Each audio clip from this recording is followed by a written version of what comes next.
Quaid Azam, Part 361.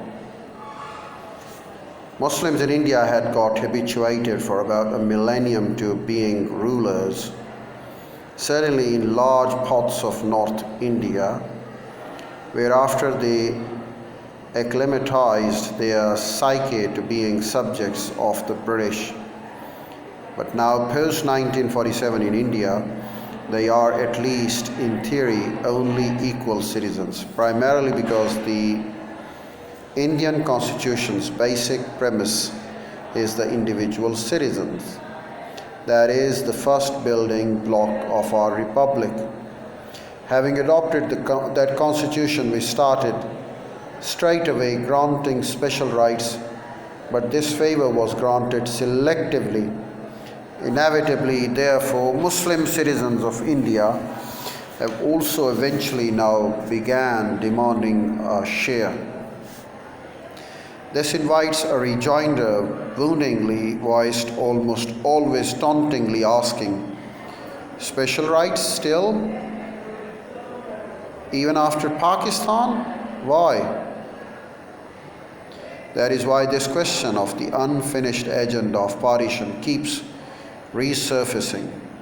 Have we resolved this and many other similar questions posed to us during the freedom movement or even after? Or have we not yet? Then how can we satisfactorily address them now, for the breakup of the country has rendered them as so much more complex, so infinitely intimidating? This partition has unfortunately also put paid to that great formulation of Wilfred Cantwell Smith's, that if there is any chance of an ideological breakthrough in Islam, it will be in India. Does this still hold as valid even now? Pakistan has been born, and Jinnah had asserted that only he represented the Muslims in undivided India, therefore has just that right and status now got transferred to Pakistan.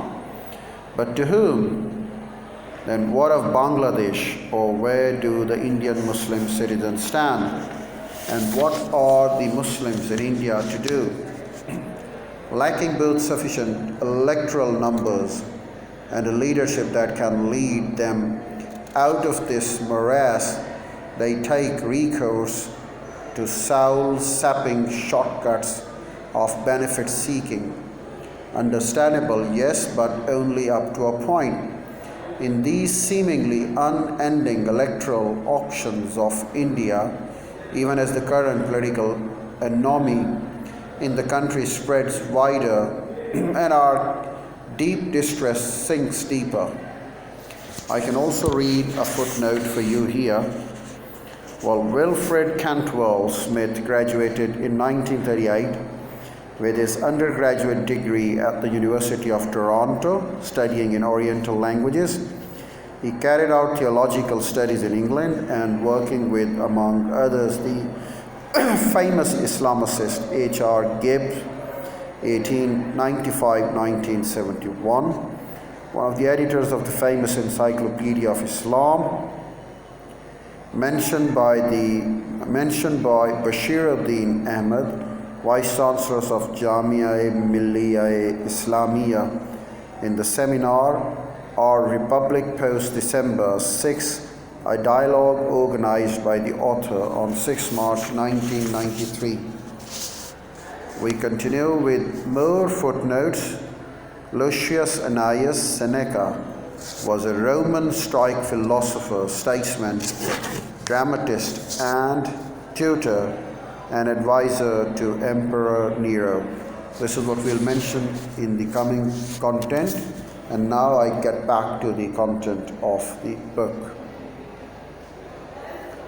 It's over here. This Wren widens existing gap and again keeps alive this notion of unfinished agenda of partition. Why is broken up soon becomes confused. Seneca had counseled many centuries ago, in our case, India, Pakistan, Bangladesh, why did we fracture history?